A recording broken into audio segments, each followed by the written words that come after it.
Ohio softball looks forward to a 3-game series against Central Michigan. Newswatch starts right now.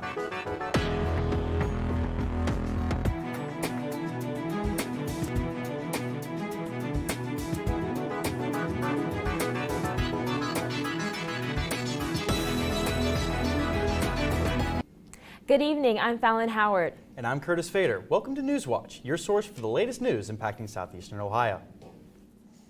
Another rebuke was issued by the Ohio Supreme Court for unconstitutionally gerrymandered statehouse maps. The Republican-controlled map-making panel had their proposed maps cited for gerrymandering for the 4th time. In a 4-3 ruling, the court ordered the Ohio Redistricting Commission to reconvene and draw up new maps by May 6th. Primaries in the Ohio House and Senate race have already been called off due to this ongoing dispute. Earlier this week, a federal court signaled its intention to resolve the stalemate between the commission and the court if a solution wasn't reached. The Athens County Sheriff's Office is announcing it's joining a new drug task force spanning multiple counties across the Southeast Ohio region. The task force, titled Southeastern Strike 4, an acronym for Suppression Through Rural Interstate Knowledgeable Enforcement, is made up of more than a dozen law enforcement agencies, including Nelsonville PD, Gloucester PD, and the Ohio Bureau of Criminal Investigation. Athens County Sheriff Rodney Smith states that the office is able to lend his experience to other counties in the task force, and he says, quote, "The extra resources will only bolster our ability to get these devastating drugs off our streets," end quote. A January 6 rioter who claimed he was ordered by then-President Trump to go to the Capitol has been found guilty on all charges. Dustin Thompson faced 6 charges after storming the Capitol. The 38-year-old exterminator from Ohio said he felt obligated to follow Trump's orders and got caught up in the moment. The trial marked the first time a Capitol riot defendant tried to convince a jury that Trump was responsible for the insurrection. Thompson's lawyer argued that Trump had incited the riot in his speech preceding the march to the Capitol after telling his supporters to, quote, "fight like hell," end quote. The jury disagreed and found Thompson a willing participant in the riots who was capable of making his own decisions. The man could be convicted up to 20 years in prison. His sentence will take place in July. Plans to build a new commercial plant in West Virginia will employ up to 500 workers. Construction in Mason County is expected to be completed by the end of next year. Frontier's North American Energy Technology Company announced the plant will process more than 2.7 million tons of coal annually. The company is a subsidiary of Frontier Applied Sciences and says its processing technology produces a cleaner burning version of coal. CEO and co-founder Matthew McKean says the site will allow the company to receive and ship its products worldwide.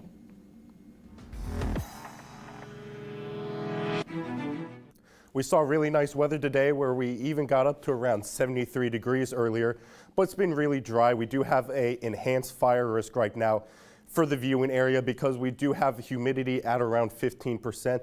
That's going to last until 8 p.m. tonight once we get that humidity back up to above 30%. But right now we're looking at 71 degrees outside under fair skies, and we do have a southwest wind at around 13 miles per hour. And looking across the region, temperatures are in the mid 70s to upper 60s towards the north. We're going to continue to see dry conditions over the next couple hours, but we do expect some rain to move in later this evening, and I'll have more on that in my full forecast coming up. But looking at tonight, we're going to see lows down to around 49 degrees with rain likely. And later on in my full forecast, we'll talk about how cold air will be returning, and we might even see a chilly Easter Sunday. I'll have more on that coming up, but for now, back to Curtis. Thanks, Henry. Ohio State University is paying $2 million to settle the lawsuits of former athletes and men sexually abused by a now deceased team doctor. As of today, the latest settlements end lawsuits of 57 survivors, but dozens have yet to settle. The payouts by the university have reached just under $60 million for nearly 290 men. The lawsuits say former Ohio State team doctor Richard Strauss carried out abuse from the late 1970s to the late 90s. No one has publicly defended Strauss, who died in 2005. Waivers offered by the United States Department of Agriculture that allow schools to serve free meals to students throughout the pandemic are set to expire after the 2021-22 school year. A recent survey by the USDA found over 90% of Midwest schools used these waivers. WYSO reports the USDA waived red tape around the school meals back in March of 2020. One of those waivers allowed schools to serve free lunches to students, whether they were eligible or not. President of the School Nutrition Association, Beth Wallace, says this will have a major impact on children who might not be able to afford lunch. She also says schools and families need to be prepared for a large increase in the cost of buying a meal in the coming school year. The federal government announced yesterday it will end the pandemic public health emergency in July. More than a quarter of Ohioans depend on Medicaid for their health coverage, and Democrats are worried this will result in many Ohioans being kicked off the program. The state has hired a vendor to target ineligible people for disenrollment when the emergency ends. Democratic Representative Thomas West says navigators should also be hired to help people through the redetermination process. Coming up after the break, Elon Musk says he wants to buy Twitter to protect free speech, and how Russia is retaliating after its flagship cruiser sinks. These stories and more when Newswatch returns. Does someone come back and say, I want an ice shanty?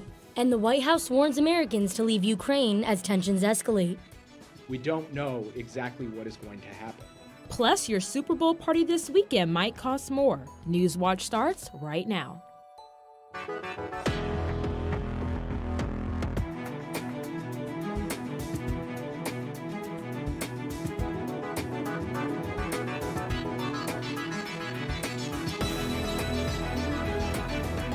Good evening. I'm Olivia Roman.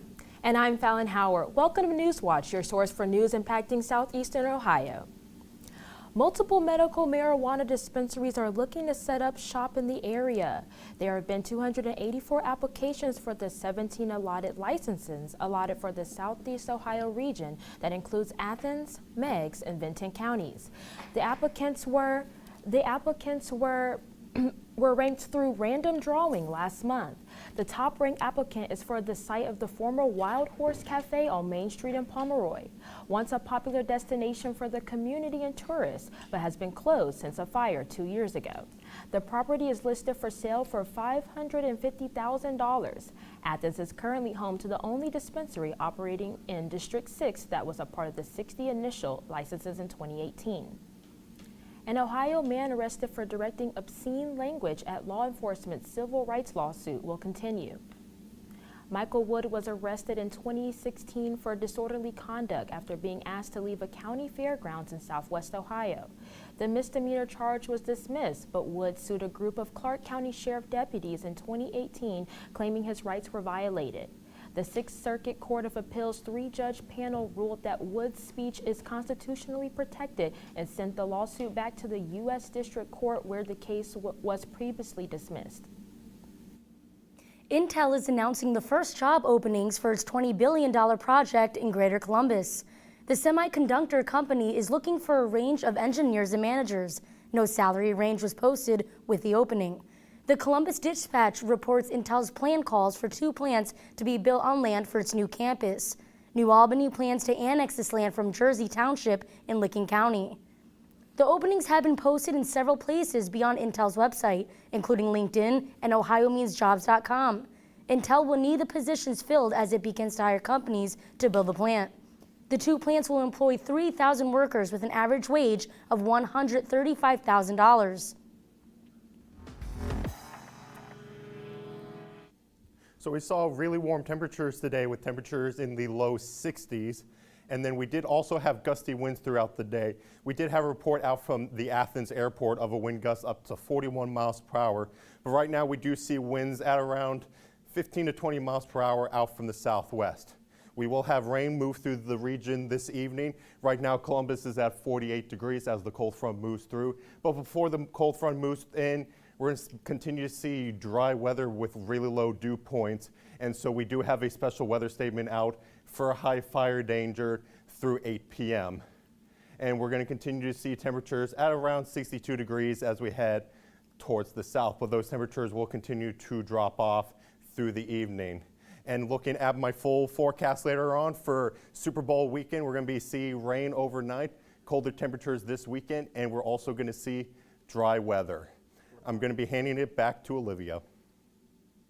Thank you, Henry. An Ohio mayor is making headlines for unusual comments he made at a city council meeting.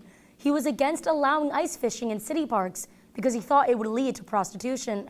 Jim Nelson has more about the community's reaction to the mayor's remarks. The words spoken behind these doors simply could not be made up. If you open this up to ice fishing, while on the surface it sounds good, then what happens next year? Does someone come back and say, I want an ice shanty on Hudson Springs Park for X amount of time? And if you then allow ice fishing with shanties, then that leads to another problem: prostitution.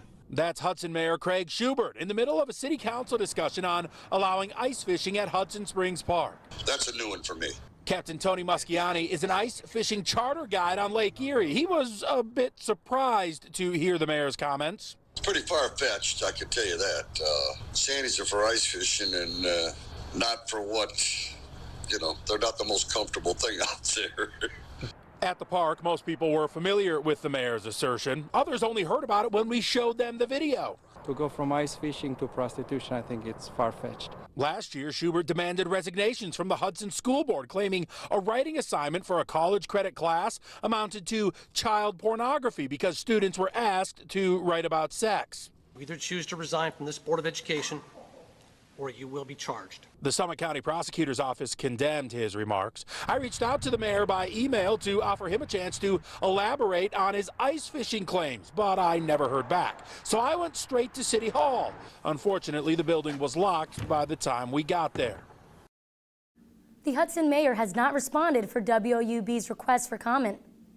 West Virginia lawmakers have advanced a proposal that would allow unemployment benefits for those that are forced to leave their job because they are denied a COVID-19 vaccine exemption. Republican Mark Maynard is a sponsor of Senate Bill 576 and says the legislation was designed with healthcare workers in mind. A number of West Virginia hospitals have mandated employees be vaccinated against COVID-19, including two of West Virginia's largest, West Virginia University Health System and Charleston Area Medical Center.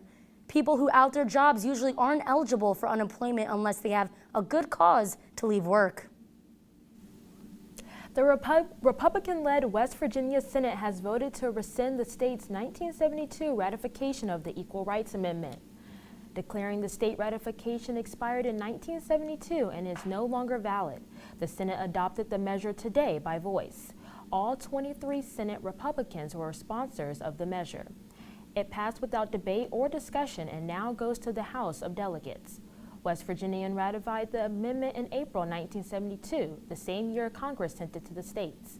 The Equal Rights Amendment passed Congress with the aim to further pay equity, protect women against predators, and protect against pregnancy discrimination, among other rights. The amendment was not approved by the required 3/4 of the states before the deadline and was not ever ratified nationally. An art exhibit of portraits of Black Civil War soldiers is coming to West Virginia's capital. West Virginia Public Broadcasting reports that artist Shane Davidson has been touring the country with his exhibit 17 Men since 2012. The 17 portraits are based on tiny photos that were in an album once belonging to Davidson's friend's great-grandfather. The exhibit is set to come to Charleston's Craig Patton House this spring.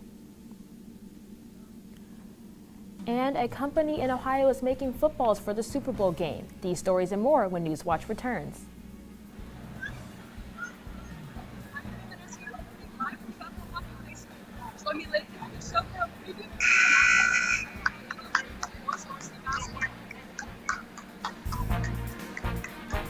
On Newswatch, Ohio GOP voters suing to get maps rejected twice by the Ohio Supreme Court approved. The former police officer who fatally shot Dante Wright sentenced. A police officer who's supposed to serve and protect took so much away from us. And in sports, Ohio baseball kicks off their season in Spartansburg, South Carolina. Newswatch starts right now.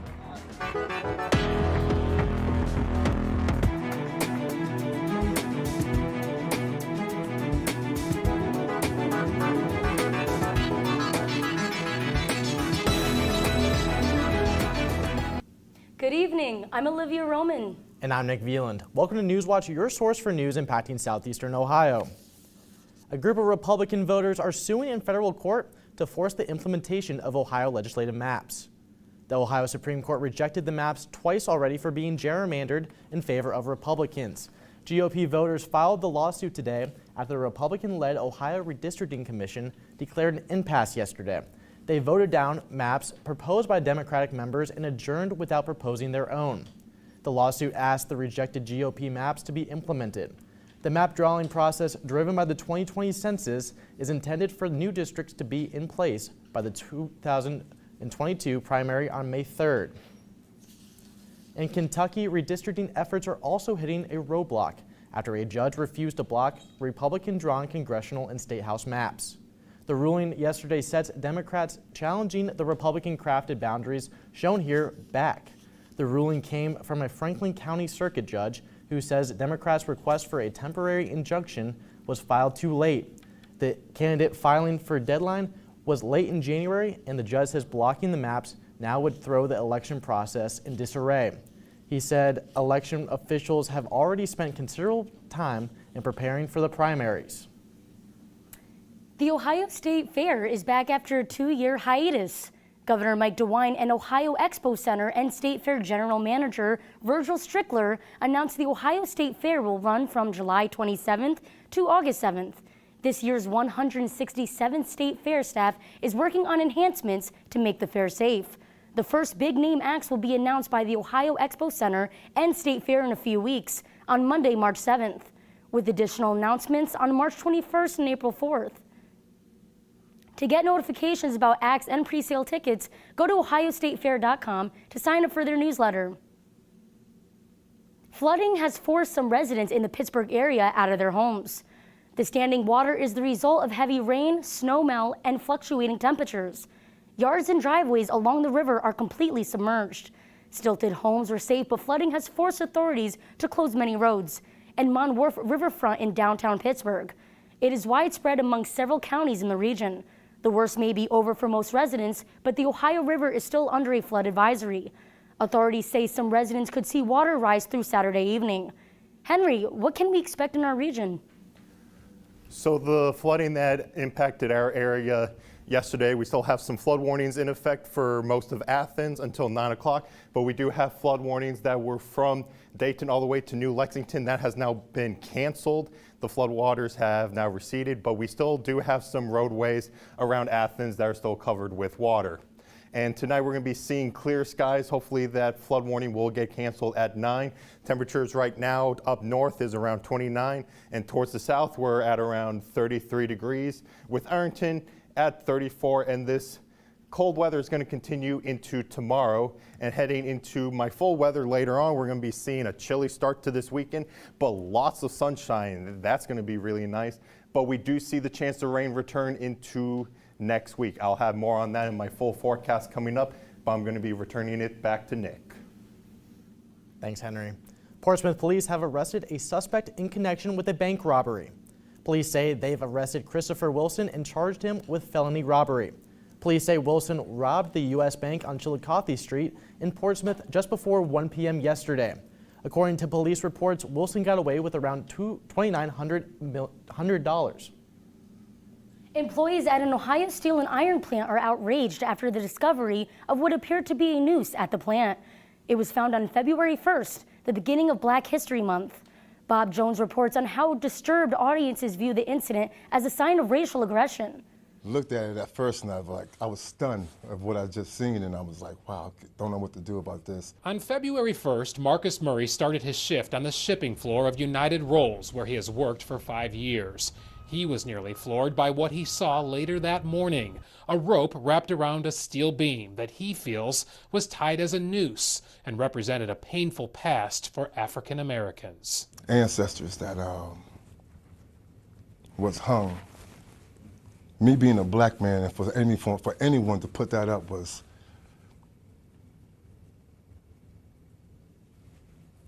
it hurt. Marcus told a coworker, Gary Edwards, who was also appalled. Both men said the rope in that form was not there before that day. It's gotta be a delivery. I ain't never seen no noose hanging up since I started. Black History Month pops up, and now it's a big joke because people want to hang nooses. My family, we come from slavery, a small town in Mississippi, so I know what that's about. According to Marcus, 2 union reps were alerted and a supervisor ripped down the rope and tossed it in the trash, which also bothered Marcus. It was a crime. It was it's a threat. That's the way we looked at it. News 5 spoke to the general manager of the business, which manufactures steel and iron mill rolls. He said the company is in the middle of an investigation and added, "We worked diligently to get to the bottom of this. It very well could have been a noose. I'm not saying it wasn't. Of course, no one likes that if that's what it was." So to cut through the chase, it's injustice. It's injustice to happen anywhere, any place, at any time. Hector McDaniel, president of the Stark County NAACP, also believes it was a noose and says the FBI is now involved. We've contacted the FBI right away. They have assigned an agent to take a look at this case. Bishop D.L. Evans, president of the Stark County Black Caucus, believes it could be a hate crime or a civil rights violation. Justice needs to be served. They need to be held accountable from the top all the way down to the bottom. The plant's GM says the union is cooperating with the company, trying to figure out what happened. Those disturbed by the pictures are hoping for sensitivity training at a minimum. Everything's not taken care of. Everybody in there that's black haven't been spoken to about how they feel. It's just pretty saddened that it's almost like a continuing story. Will we ever grow up? United Steelworkers Local 3610 represents many of the plant employees, and the union is pushing for a complete investigation. Former Minnesota police officer Kim Potter will serve time in jail for a fatal shooting of Dante Wright. And President Joe Biden prepares the U.S. for what he thinks is Russia's imminent invasion into Ukraine. These stories and more when Newswatch returns. Found in the Hocking River. And 2 Proud Boy leaders plead guilty for their involvement in the January 6th insurrection. Plus, as temperatures continue to drop, chances for snow return to the region. Newswatch starts right now.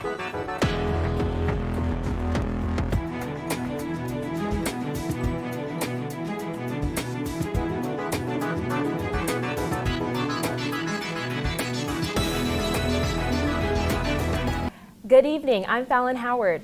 And I'm Lexi Lepoff. Welcome to Newswatch, your source for news impacting southeastern Ohio.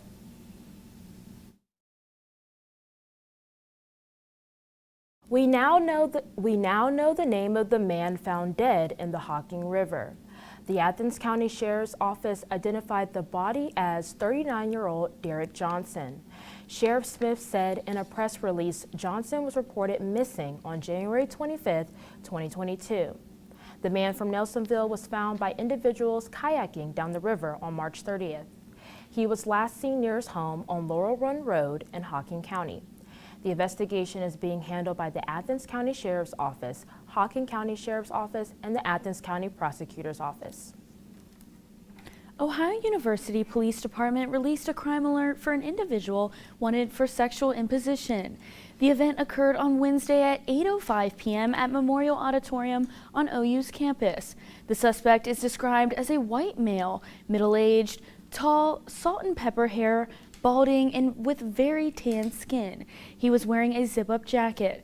The victim was a female OU student who reported being followed and inappropriately touched at the auditorium. She reported the incident to management of the auditorium, who notified OU PD staff at the ongoing event. The incident remains under investigation. Students took to the street for Ohio University's annual Take Back the Night event. Newswatch reporter Cole Patterson joins us now with more on the night's activities. Thanks, Lexi. Take Back the Night took over Athens last night, combating violence against women and all survivors. The International Honestly, it's like a really Survivor Advocacy Program and the Women's Center. The event began with the resource fair at the Athens First United Methodist Church. Then several speeches were given by survivors who shared their experience and personal stories. The night concluded with a march around campus. Freshman Seth Collins said that he believes that Take Back the Night is an important event because it provides a space for survivors to be heard. Honestly, it's like a really important thing because like survivors need to be heard. Survivors went through something like no one else could imagine. So like, it's just very important that like the entire community, like we just drop all differences. We just come together to support survivors for this one night just for them. I've got family. The Women's Center puts on the event the first week of April every year. Videos of the survivors who shared their stories at the event can be found on the Ohio University's Women's Center website.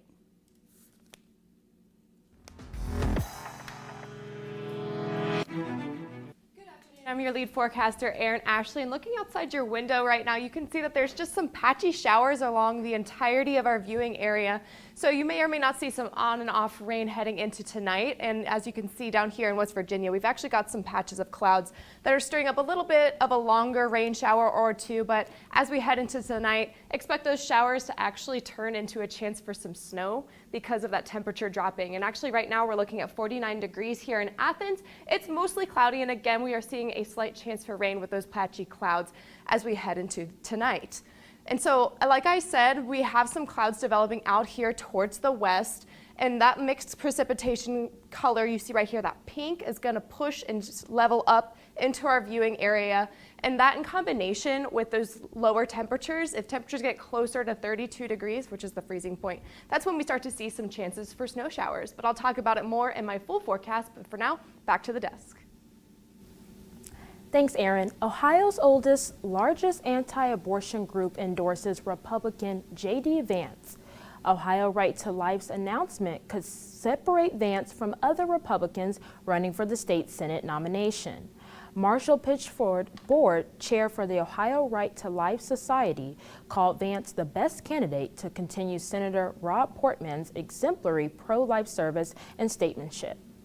The organization mentioned all four leading candidates in the primary scored a 100% on the serve used for their endorsement. Ohio University will hire a national expert to review the university's racial climate and practices.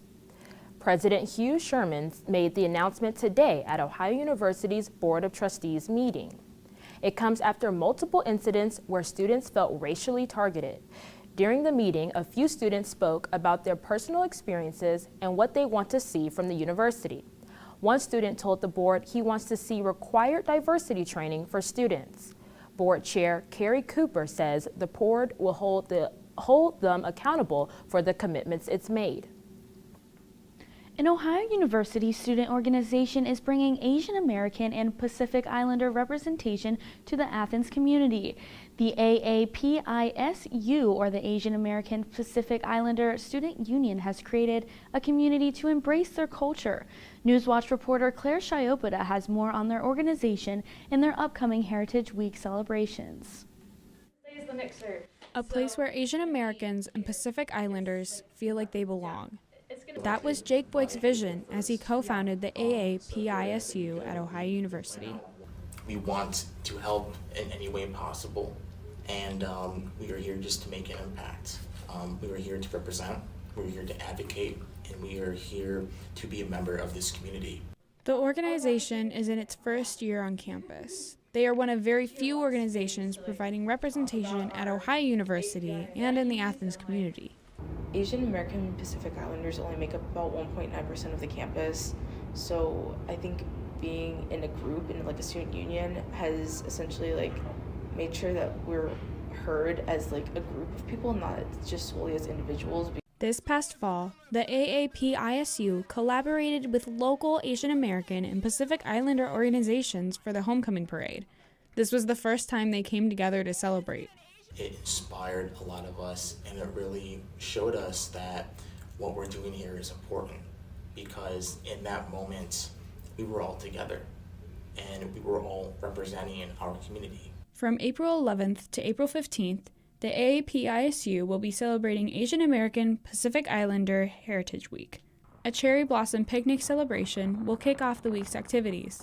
We're hopefully going to invite the Chubu University students, which is the Japanese university that the OU has a partnership with, as well as all of the AAPI affiliations. The week will also include a screening of Minari, a keynote speech from Sahara Win, and a panel with local Asian American Pacific Islander affiliated organizations. During all of the hate crimes, the horrendous hate crimes throughout 2019 and 2021 that sparked the Stop Asian Hate movement.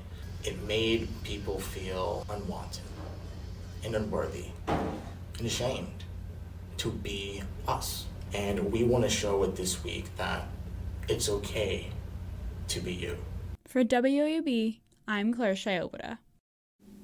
For more information about the upcoming week, follow the Asian American Pacific Islander Student Union on Facebook or on Instagram at AAPISU_OU. Judge Ketanji Brown Jackson offers words of inspiration during a speech at the White House. And hundreds are injured after a missile strikes a train station filled with people trying to escape fighting in Ukraine. These stories and more when Newswatch returns.